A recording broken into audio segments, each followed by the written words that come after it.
Hello and welcome to Cooking Through the Catalog. I'm Devera with the Gwinnett County Public Library. Every month of this series, I'll pick a category of cookbooks in the GCPL catalog.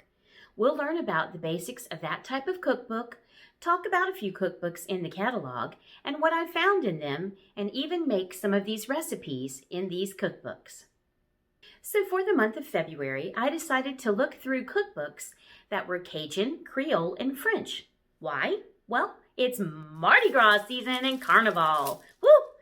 Mardi Gras and Carnival are historically based in religion, but if you've ever been to New Orleans during Mardi Gras, it is a big party.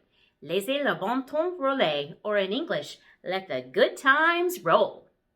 You might be wondering, how are these regional foods related? Well, they all begin with French history. Most of these recipes involve butter and a wide variety of spices. Yum! Creole is the term the French used for those born in Louisiana, but later included those whose ancestry was from Spain and Africa. Cajun foods are based on those whose French ancestry is from the Canadian region of Acadia, but also includes Irish, Spanish, and German ethnicities, all living in southern Louisiana. And to round things out, since Creole and Cajun foods are based on French ancestry, we'll look at French cookbooks as well. C'est magnifique! So let's talk a little bit about French cooking. First things first, if you really want to learn how to cook anything, in my opinion, look no further than the infamous Mastering the Art of French Cooking by Simone Beck. You might believe the author is Julia Child, but she was actually a contributor to the book, and Simone Beck is credited as the initial author. French cooking techniques are used throughout the culinary world, so once you learn them, the world is your oyster.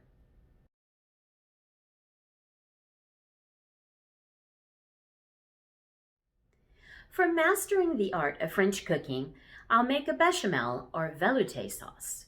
This is a basic sauce used in thousands of recipes and can be changed up depending on various ingredients added. The cookbook lays out their ingredients in recipes according to the steps, so today I'll cook the sauce according to this layout. Step 1 is to read the recipe from beginning to the end.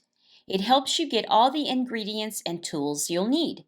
So, for the bechamel sauce, gather a heavy-bottomed 6-cup saucepan, 2 tablespoons of butter, 3 tablespoons of flour, and a wooden spatula or spoon.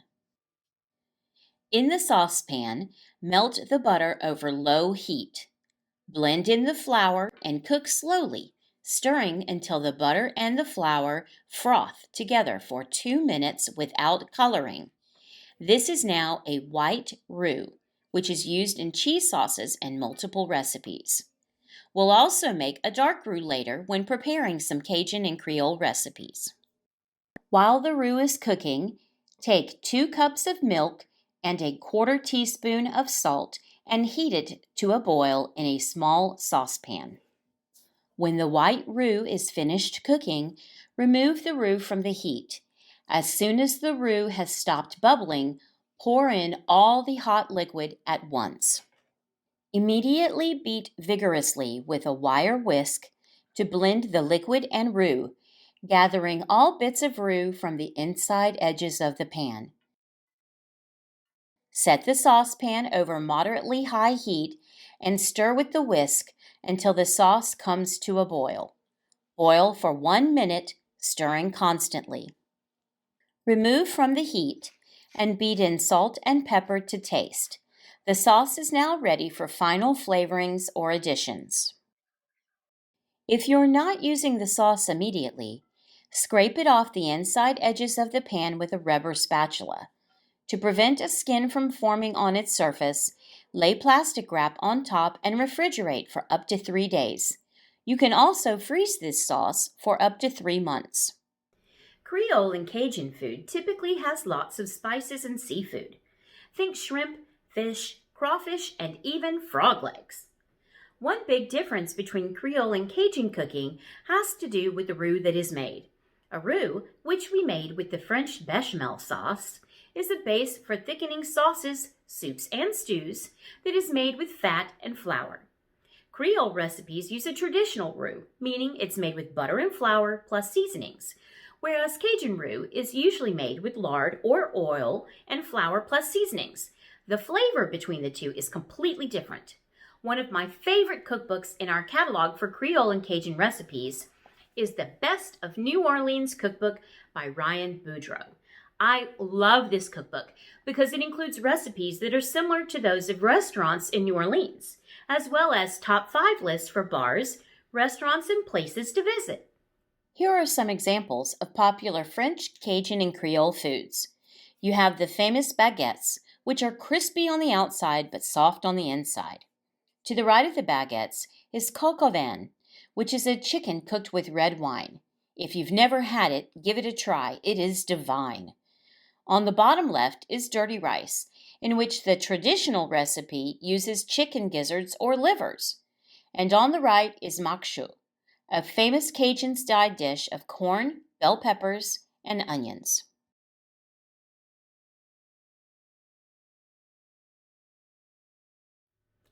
From the Best of New Orleans cookbook, I've picked out a Creole BBQ Shrimp. Even though it's called barbecue, it has nothing to do with a grill or traditional barbecue sauce. And the great thing about this recipe is that it only takes 30 minutes from prep to eating. In order to make this recipe, you'll start with making a creamy Italian dressing. You'll need a half cup of mayonnaise, 2 tablespoons of diced yellow onion, 1 tablespoon of red wine vinegar, 1½ teaspoons of sugar, 1 teaspoon of dried basil, 1 teaspoon of dried thyme, 1 teaspoon of dried oregano, a half teaspoon of mustard powder, a half teaspoon of kosher salt, and a half teaspoon of freshly ground black pepper.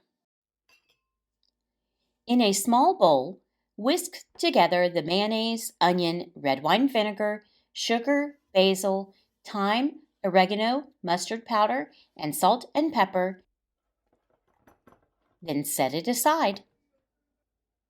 Moving on to the shrimp, you'll need 1 loaf of French bread cut into 3-inch lengths, 1 baking sheet, 1 large nonstick saucepan, 3 tablespoons of unsalted butter, a 1/4 cup of minced garlic, 3/4 of a cup of the creamy Italian dressing we just made, 4½ tablespoons of Worcester sauce, 1/4 of a cup of chopped fresh rosemary, or 1/8 of a cup if you have dried rosemary, 3 tablespoons of lemon juice, 3 tablespoons of hot sauce of your choice or less if you don't want it spicy, 3/4 of a teaspoon of freshly ground black pepper, 2 pounds of shrimp, that's the 21 to 30 count, unpeeled, 3/4 of a beer or vegetable broth if you choose not to use alcohol, and 1 lemon sliced and seeded.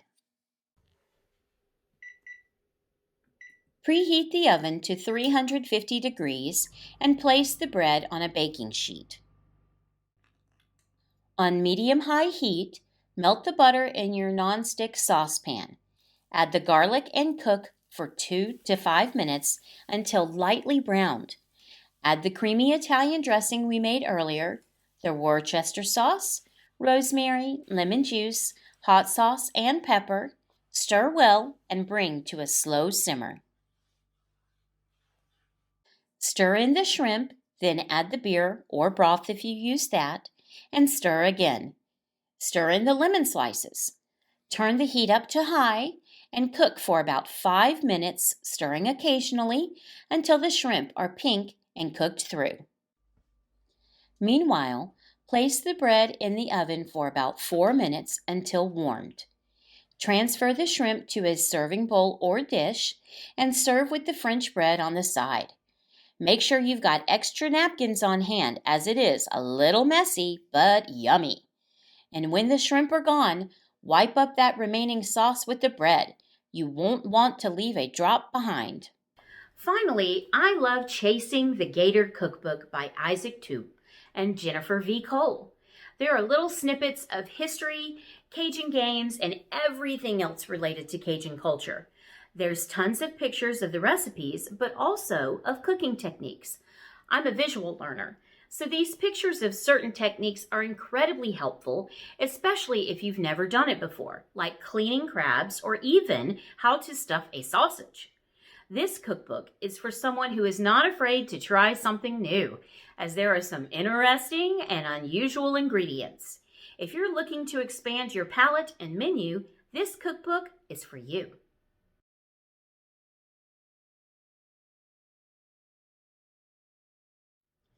From the Chasing the Gator cookbook, I decided to make dirty rice. While usually made with chicken gizzards or livers, this recipe uses ground sirloin instead.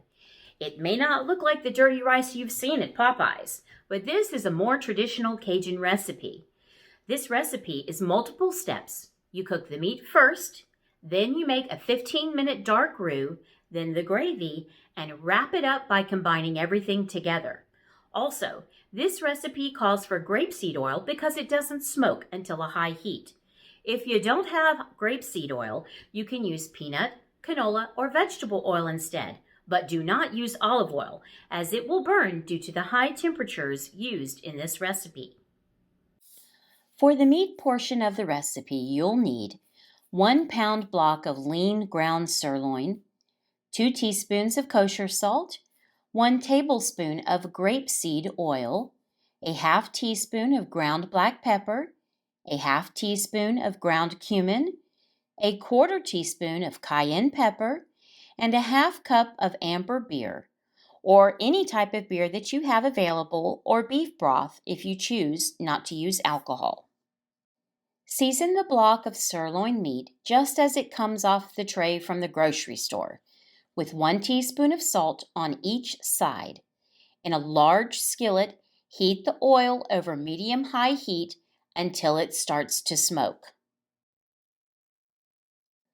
Place the sirloin block in the skillet in one piece and let it sear until it really browns and caramelizes, about 3 to 5 minutes.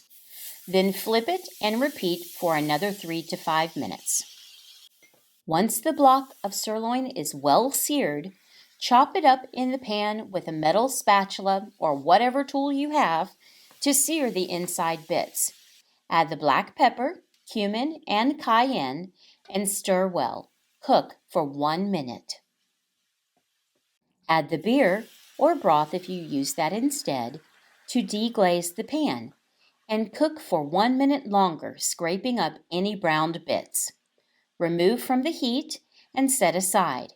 If you're making ahead, you could freeze the meat. Now we'll make the 15-minute dark roux. You'll need a heavy Dutch oven, which we'll use for the rest of the recipe, a quarter cup of grapeseed oil, and a quarter cup of all-purpose flour. Heat the oil in the Dutch oven on high heat until it just starts to smoke. A Dutch oven is important to use instead of a saucepan or skillet because you don't want the oil to splatter and burn you. When the first little whiffs of smoke start to rise from the oil, dump in your flour and immediately start stirring. Stir like you mean it and do not walk away. Don't answer the phone. Seriously, you're going to stand and stir for about 15 minutes. Continue scraping the bottom and edges well to keep the flour from burning. It should be the right color in about 15 minutes. Now we'll begin to make the gravy. You'll need the following ingredients to make the gravy: a half cup of finely chopped white onion, a half cup of finely chopped bell pepper, a third cup of finely chopped celery, 4 cloves of garlic crushed, a third cup of amber beer or any other beer or beer broth, 1 cup of chicken stock plus more as needed. Add the white onion, bell pepper, and chopped celery into the Dutch oven and on top of the dark roux we just made. Stir together and cook for 1 minute. Stir in the garlic and cook for 1 minute longer. Add the beer or beef broth and mix well. In 1/3 cup increments, add the chicken stock, stirring well between each addition. Stir frequently but not continuously until you have a well-emulsified gravy thick enough to coat the back of a spoon. Once the gravy is done, add the cooked beef. Add a splash of the stock to the meat pan to deglaze so you get the remaining delicious extra bits, and then add to the gravy and meat. Bring the meat and gravy mixture back to a bare simmer. Cover and cook for 1.5 hours or until the raw flour has all cooked out and the sauce has no chalky or floury flavor. The majority of Cajun and Creole dishes have some type of rice in the recipe, and this one is no different. To complete the recipe, you'll need 2 cups of cooked long grain rice, 2 tablespoons of butter, and a half bunch of green onions, chopped but using only the green tops. To complete and serve the recipe, add in the cooked rice, butter, and green onions to the meat gravy in the pot. Stir it all together over low heat just to warm it all through. Add salt to taste and serve.